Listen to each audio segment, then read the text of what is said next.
থাকবে না। কিন্তু ভাই আমরা জানি কামারের বাড়িতে কোরআন শরীফ পড়লে কোনো সওয়াব হয় না, কারণ কামাইরা কামারের কাজ করবে। আমরা একবার বলে গেলাম, আজকেও বলে গেলাম, আরো একবার আইসা বলবো, কারণ আমরা মানবতার ঊর্ধ্বে নয়, আমরা জাতীয়তাবাদী পরিবার, সভ্য পরিবার। আপনারা জানেন জাতীয়তাবাদী পরিবার কার হাত ধরে আজকে বিএনপি বাংলাদেশের মানুষের হৃদয় স্থান করে নিয়েছে। শহীদ রাষ্ট্রপতি বীর উত্তম, স্বাধীনতার ঘোষক, তিনি অসভ্য কোনো পরিবার থেকে জন্মগ্রহণ করেননি। আমরা কোনো অসভ্য পরিবার থেকে জন্মগ্রহণ করে আসিনি। আমাদের দাবি একটাই, গণমানুষের দাবি, গণমানুষের চাওয়া। গতকালকেও দালাল চক্ররা রাত থেকে এখান থেকে রোগী নিয়ে গেছে, যারা নিয়ে গিয়েছে তাদের নামটি আপনাদের সামনে উপস্থাপন করছি। সাইদুল, সে 4টা রোগী নিয়েছে। সাইদুল নামে এক দালাল আছে, সে 4টা রোগী নিয়ে গিয়েছে। রোগী নিয়ে নুননবী নামে আরেক দালাল আছে, যিনি ফকিন্নির বাচ্চা থেকে কোটি কোটি টাকার মালিক হয়েছে। তার যে মা ছিল, তার মায়ের খেজমতটাও সে করেনি। এই দালাল চক্রের সদস্য নুননবী ক্লিনিকের মালিক তার এখানে নিয়ে গিয়েছিল। মামুন নিয়েছে হাসপাতাল থেকে রোগী বাগিয়ে 2টা।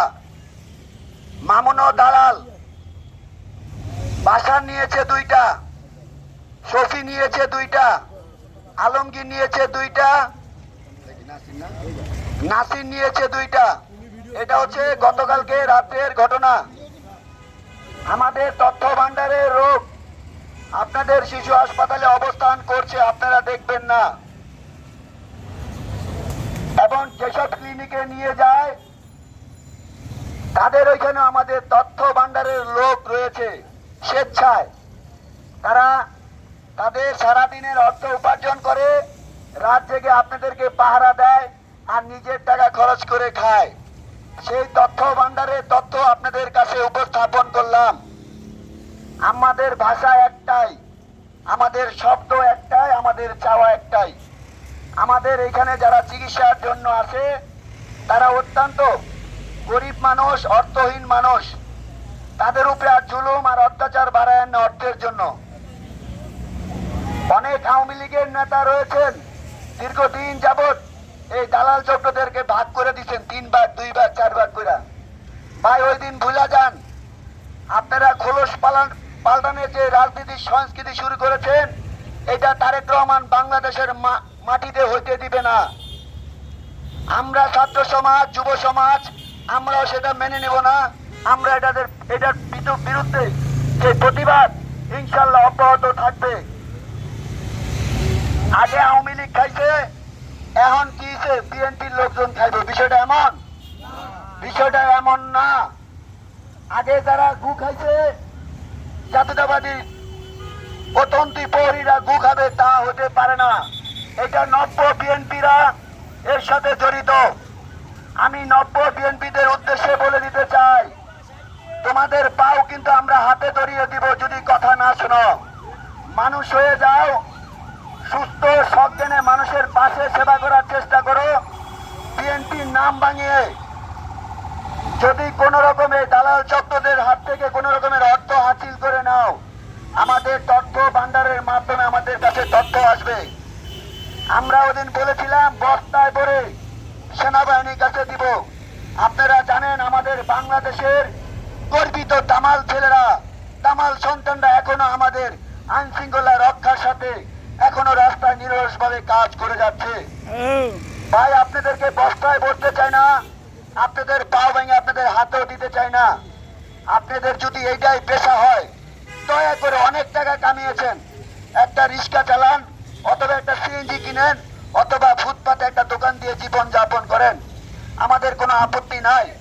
যদি তাও সামর্থ্যের মধ্যে না থাকে, আপনাদের পরিচয়পত্র আমাদের কাছে যদি দেন, আল্লাহর রহমতে শেরেবাংলা নগরে অনেক প্রতিষ্ঠান রয়েছে যে দীর্ঘদিন আউটসোর্সিং এর মাধ্যমে কোটি কোটি টাকা সরকারের আপনার আমার টাকা হাতিয়ে নিয়েছে। আমরা প্রয়োজনে জাতীয়তাবাদী পক্ষ থেকে আপনাদেরকে চাকরির ব্যবস্থা করে দিব। আপনারা এই বসার থেকে সরে যান। যদি না সরেন, আমরা কিন্তু সত্যি সত্যি হাতে লাঠি তুলে নিব।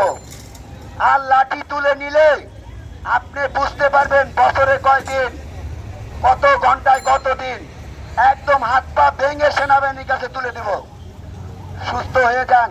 এই অসুস্থ মস্তিষ্ক নিয়ে আমরা চাই না এই সমাজটাকে আর পিছিয়ে দিতে। এমনি তো কোটি কোটি টাকা, লক্ষ লক্ষ টাকা নামে বেনামে ফুটপাত দখল করে, চাঁদাবাজি করে, টেন্ডারবাজি করে, ক্লিনিকের বাণিজ্য করে আমাদের দেশ থেকে বিদেশে পাঠিয়ে দিয়েছে। আমরা যদি এখনো প্রতিবাদী না হই, আমরা যদি এখনো জেগে না উঠি সকল অন্যায় দুর্নীতির বিরুদ্ধে, আর কবে জাগবো ভাই? কবরে গেলে আর জাগার কোনো সুযোগ নাই। আপনাকে যা সিদ্ধান্ত নিতে হবে, আল্লাহর জমিনে আপনাকে রেখেছে, এই জমিনে থেকে অন্যায়ের বিরুদ্ধে আপনাকে প্রতিবাদ করতে হবে।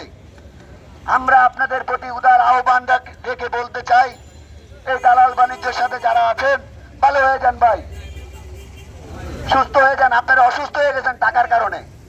আপনাদের এত টাকা দরকার, যে মায়ের শিশুটা এখানে 5,000 10,000 টাকায় সুস্থ হয়ে যেত, এটারে নিয়ে আপনারা অনেক সময় আইসিইউতে ঢুকাই ছুঁয়ে দেন, সিসিউতে ঢুকাই ছুঁয়ে দেন। ঢুকায় ধুয়া আপনারা টাকা দাবি করেন 3 লাখ 2 লাখ 50,000। তখন ওই গোয়ালের গরুটা বিক্রি করে ওই মা, ওই বোন গোয়ালের ছাগল বিক্রি করে, মুরগি বিক্রি করে, অনেক সময় গরু পর্যন্ত, বাড়িঘর পর্যন্ত বিক্রি করে। কেন রে ভাই আপনাকে এত কিসের টাকা দরকার? আপনারা টাকা দিয়ে যদি খাদ্য কিনে খান, আমি বলতে চাই খাদ্য না খেয়ে আপনারা গু খান। টাকা দিয়ে খাদ্য না কিনে এখান থেকে যে টাকা নিয়ে যান ওটাতে গু খান। আপনারা ভালো হয়ে যান, মুখের ভাষা খারাপ করতে চাই না, হাতের মধ্যে লাঠি উঠায় নিতে চাই না। আমরা কিন্তু ভাইসা আসি নাই। আপনারা জানেন আমরা যে রাস্তায় দাঁড়িয়ে আজকে প্রতিবাদ করছি, 1990 সালে এই স্বৈরাচার এরশাদের বিরুদ্ধে আমরা 6 হাত ইটের সোলিংয়ে দাঁড়িয়ে আমরা প্রতিবাদ করেছিলাম। আজকে রাস্তা দেখেন কত বড় প্রশস্ত হয়েছে, কিন্তু প্রতিবাদের ভাষা কিন্তু হারাই নাই। নিজেদেরকে যেভাবে আত্মনিয়োগ করেছি দেশের জন্য, মানুষের জন্য, মৃত্যুর আগ পর্যন্ত সেভাবেই থাকবো। আমাদেরকে অর্থের লোভ দেখাও লাভ নাই, কোনো ভয় দেখাও লাভ নাই, কোনো অস্ত্রবাজি দেখাও লাভ নাই। আমরা চাই দালাল মুক্ত একটি বাংলাদেশ, আমরা চাই দুর্নীতি মুক্ত একটি বাংলাদেশ। সুন্দর পরিবেশে এখানে সুচিকিৎসা পাবে। আমাদের দেশে অনেক বড় বড় চিকিৎসা হওয়া সম্ভব, কারণ আমাদের দেশে সরকারি প্রতিষ্ঠানে আমাদের অনেক মা, অনেক ভাই, অনেক বোন রয়েছে, তারা অনেক বড় ভালো ভালো চিকিৎসা দিয়ে থাকে। কেন পারবে না? বিদেশে কেন যাইতে হবে? আমাদের দেশে সুচিকিৎসা হয়।